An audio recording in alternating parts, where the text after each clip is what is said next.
This episode of Those Two Geeks present Ink and Imagination is brought to you by Ramblings of a Comics Fan, available now on Amazon.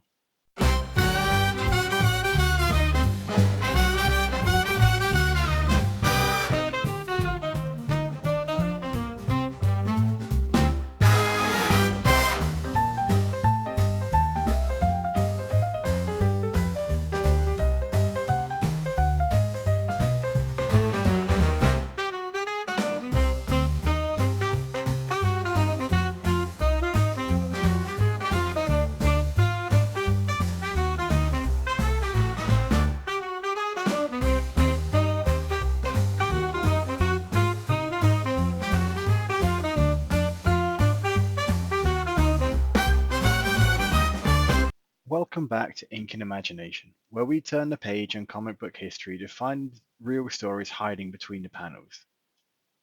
I'm your host, Alex K. Cossa, and today's episode peels back one of the most intriguing and shadowy corners of comics history. This is not a tale about capes and cows, it's about corruption, contracts, and crime. You see, when we think of DC Comics, we think of titans Superman, Batman, Wonder Woman, icons of truth, justice, and heroism. But their origins are anything but heroic. Today, we explore how the early history of DC Comics was shaped, not just by artists and dreamers, but by bankruptcies, backroom deals, and, yes, connections to organized crime. Grab your trench coat. We're headed to 1930s New York. Part 1: Hope, Dreams, and the Birth of National. Our story starts not with Superman, but with a former army major, a pulp writer, and an idealist. Before DC was a corporate juggernaut, before there were universes and crossovers, there was a pulp magazine publisher named Malcolm Wheeler Nicholson. The former army major, a man with a taste for the dramatic and a mind full of ideas, Wheeler Nicholson wanted to break into the growing world of comic books, still a young medium in the early 1930s. In 1935, he founded National Allied Publications, a company that would eventually become DC Comics. His big innovation? He didn't just want to reprint newspaper strips, he wanted original comic stories, written directly for comic books, and so he launched New Fun Comics, one of the first titles to feature all original content rather than just newspaper strip reprints. It was bold, it was ambitious, it was also, unfortunately, not financially stable.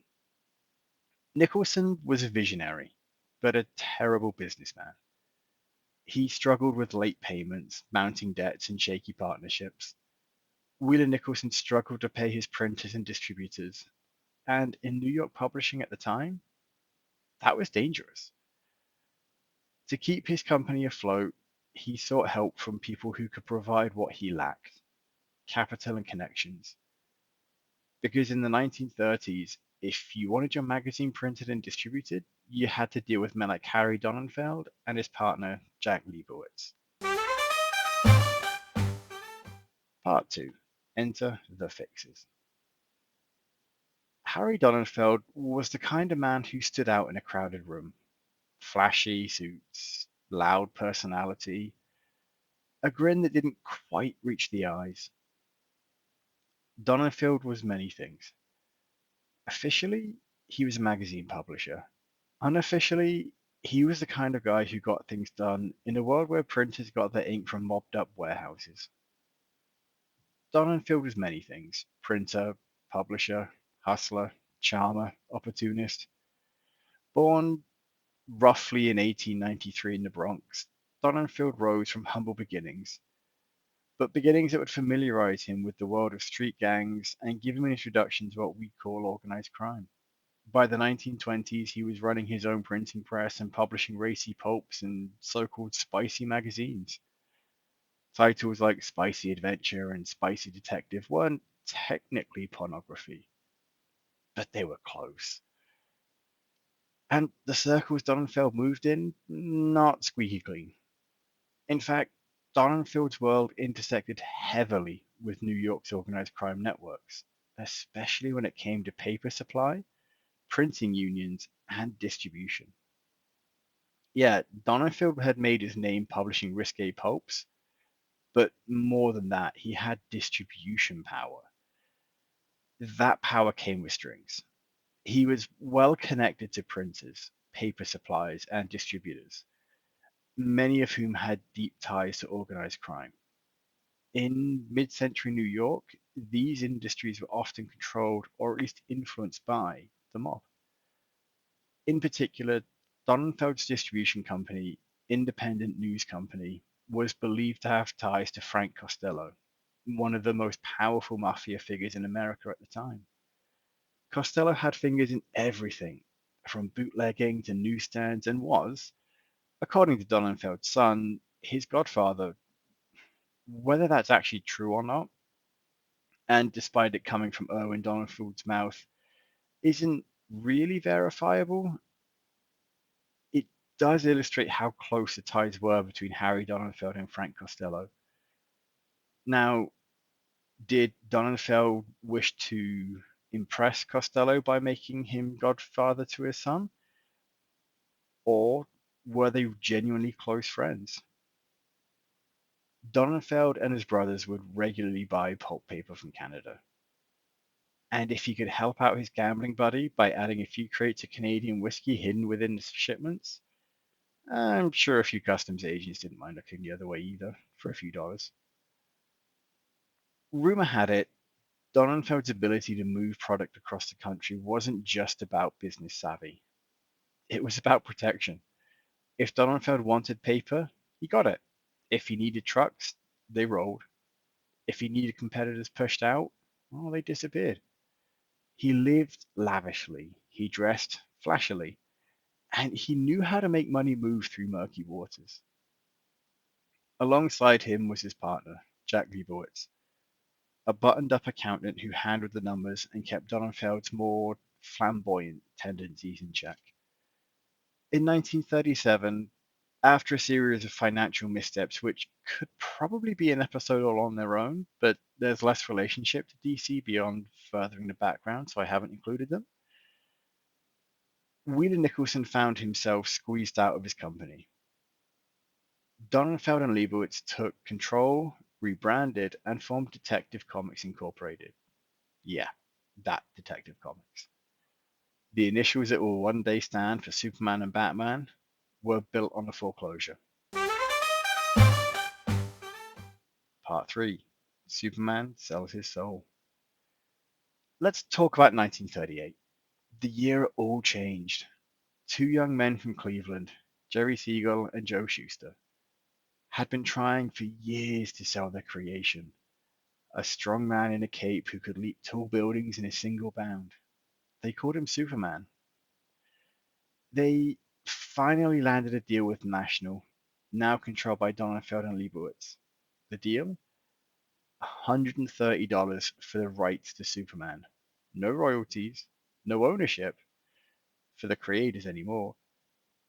It was a lot of money at the time, but no one could know how awful a deal it would prove to be. Could you imagine now being given $3,000 in today's money, the equivalent of $130 in 1938, for a piece of art that has no precedence about what it could become? Would be a pretty good deal. Wouldn't be a bad deal at all. Until you see your art make more money than you could ever imagine for the publisher, and you see nothing from it. Yeah. Action Comics 1 hit stands. It sold out. Superman was and remains a smash. Siegel and Schuster, well, they were working on salary, watching from the sidelines as their creation soared. Dollar signs rolled in. This was standard practice in the industry at the time, but the imbalance was staggering. Superman wasn't just a success, he was a phenomenon. Merchandise, radio shows, cartoons, and eventually a Hollywood movie. Several now. Donenfeld had the golden goose, and he made sure the creators got crumbs. Part 4: The Mobbed Up Mechanics. Now, let's zoom out, because comics weren't being sold in a vacuum. They were part of a much bigger machine, one filled with shady deals, quiet threats, and invisible hands. The pulp publishing world was heavily reliant on paper, printing, and distribution. All of those in New York at the time had ties to organized crime. Unions were sometimes mob influenced, printers made side deals, distributors worked with shady middlemen. Donenfeld was rumored to have leveraged these relationships to ensure Nationals titles got prime placement on newsstands. Want your comics in the front row of a busy Manhattan kiosk? Better know a guy that knows a guy. It has never been proven that Donenfeld himself was part of the mob, but many of his contemporaries, business partners, and vendors were in the thick of it. What we do know is this: DC thrived, not just because of great characters, but because of powerful connections. In fact, there's stories that have been going around in DC offices in, I think, the 70s about an employee who would regularly just read the newspaper and collect a paycheck. He had taken a fall for Donenfeld publishing racy materials in the 30s. Now, the offensive material in question was pubic hair that wasn't airbrushed out from an image of Pet magazine. Imagine showing people an image or a comic issue of Vampirella from today back in the 30s if they thought pubic hair was racy. But to take the fall, Donenfeld promised him a job for life, and he delivered. Donenfeld did take care of the people he promised or made promises to, just not always the creators. Part 5: Creators in the Crossfire. Siegel and Schuster would spend decades fighting for recognition, and they weren't alone. Throughout the 40s and 50s, many artists and writers were underpaid, uncredited, and replaced when they asked for more. Characters they created became cultural icons, and they remained anonymous. It wasn't until the 1970s, when Siegel and Schuster's financial struggles became public during the lead up to the Superman movie, that DC, under significant pressure from fans and press and other creators, agreed to provide them with lifetime stipends and on screen credit. It was a small measure of justice, but for many other creators, that moment never came.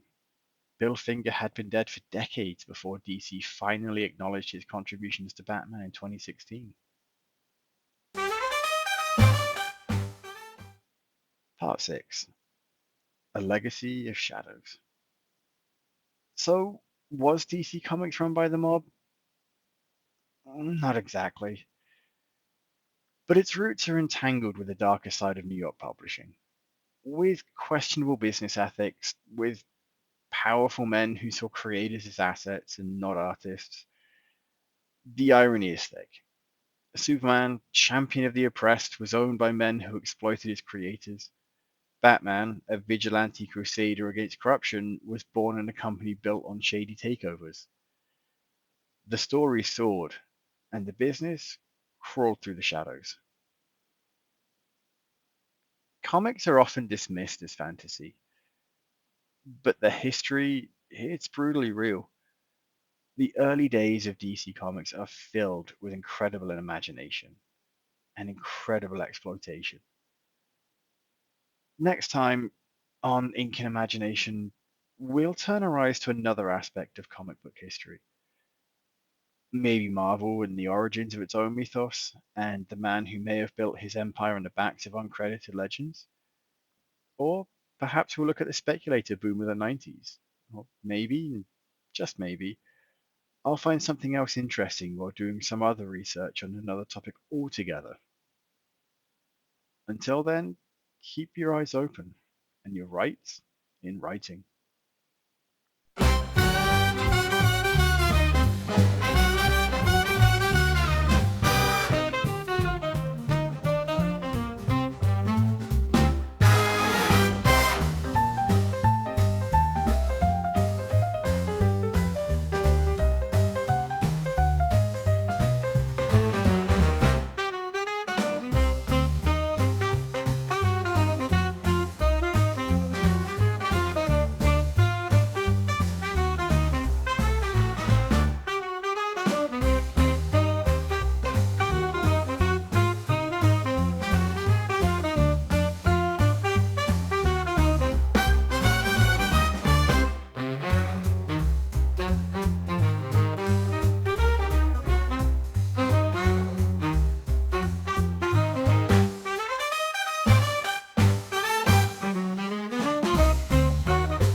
Hey, thanks for watching the previous video from Graphic Policy Television. Just by watching, you help support our site. Thank you so much. Now, if you're watching these videos, you probably care about geeky things like movies, television, comic books, toys, games, video games, you name it. You can go and subscribe right now to our YouTube channel to stay in touch and catch all the new videos, or check out our website at graphicpolicy.com. There's a nice link on this end of the video. But as always, thank you for watching. Keep on rocking and keep it geeky.